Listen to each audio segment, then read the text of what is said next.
Assalamualaikum warahmatullahi wabarakatuh. Kedatangan Imam Besar Habib Rizik Syihab tentunya menjadi magnet daya tarik bagi sebagian kaum muslim di Indonesia untuk melakukan pergerakan dalam rangka mengadakan perubahan.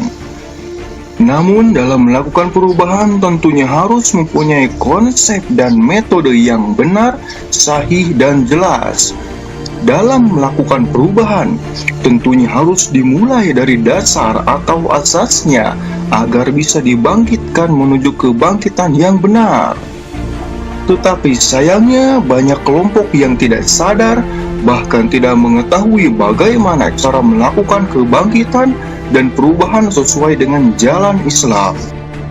Kita lihat fakta saat ini begitu banyak kelompok yang ingin melakukan perubahan, namun hakikatnya tetap berada di arena permainan yang sama. Bedanya hanya sekedar nama saja, karena misal merupakan sebuah partai atau kelompok yang baru dideklarasikan. Tetapi intinya tetap ada di dalam arena bermain yang sama. Banyak kelompok yang ingin melakukan perubahan, tetapi tidak memiliki cara bagaimana agar bisa mengubah persepsi.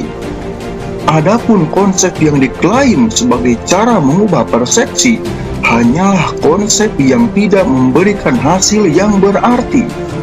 Karena seharusnya sebuah konsep yang digunakan untuk mengubah persepsi itu haruslah bersifat tarakuzan muntizan. Sebuah konsep yang digunakan untuk melakukan perubahan pun haruslah berupa pemikiran yang menyeluruh. Pemikiran menyeluruh ini adalah asas yang mendasari kehidupan. Apa itu?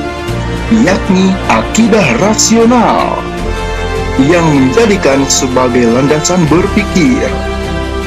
Pada akidah rasional ini terdapat 3 hal yang harus dirubah. Pertama, makoyis.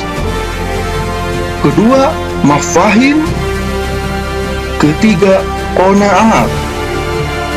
Berbagai standar, pemahaman, dan keyakinan yang ada pada saat ini nyatanya tidak berdasarkan hukum Allah dan sunnah Rasul, kecuali hanya sedikit saja mengenai ibadah ritual yang masih mempertahankan standar, pemahaman, dan keyakinan berdasarkan hukum Islam. Tetapi selain ibadah ritual sudah menggunakan standar, pemahaman, dan keyakinan di luar Islam. Konsep yang diemban oleh banyak kelompok selalu bersumber dari fakta yang ada, bukan bersumber dari Quran dan Sunnah. Selalu menjadikan fakta yang ada sebagai sumber dalam membangun konsep perubahan, selalu menjadikan fakta sebagai sumber pemikiran, bukannya menjadikan hukum Allah dan Rasul sebagai sumber konsep dan pemikiran. Karena nyatanya yang terjadi adalah banyak kelompok selalu memperlakukan Quran dan Sunnah haruslah mengikuti fakta yang terjadi, haruslah disesuaikan dengan fakta, bahkan menggunakan kaidah keliru seperti la yunkaru taghayyurul ahkami bitaghayyuriz zamani. Tidak ditolak adanya perubahan terhadap hukum dengan adanya perubahan zaman.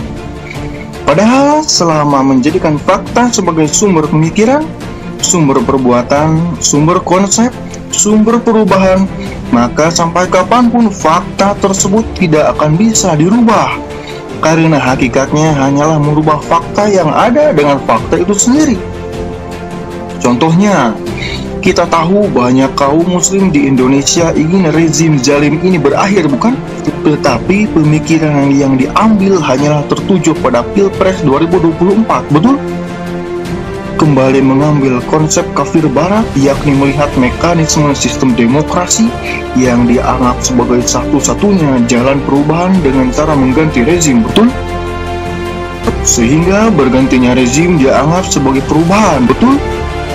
Kemudian jika zalim lagi, tertuju lagi ke Pilpres 2029, terus saja seperti itu.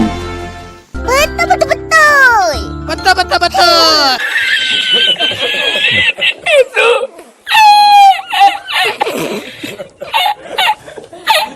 Semua kejadian itu adalah bukti bahwa banyak kelompok yang menjadikan fakta sebagai sumber hukum, sumber pemikiran, sumber konsep, sumber perubahan. Pertanyaannya, kemana Quran dan Sunnah? Dibuang saja begitu? Nah, inilah kelompok yang di atas rata-rata hanyalah yang menjadikan Quran dan Sunnah sebagai sumber dari segala standar, sumber dari segala pemahaman, dan sumber dari segala keyakinan.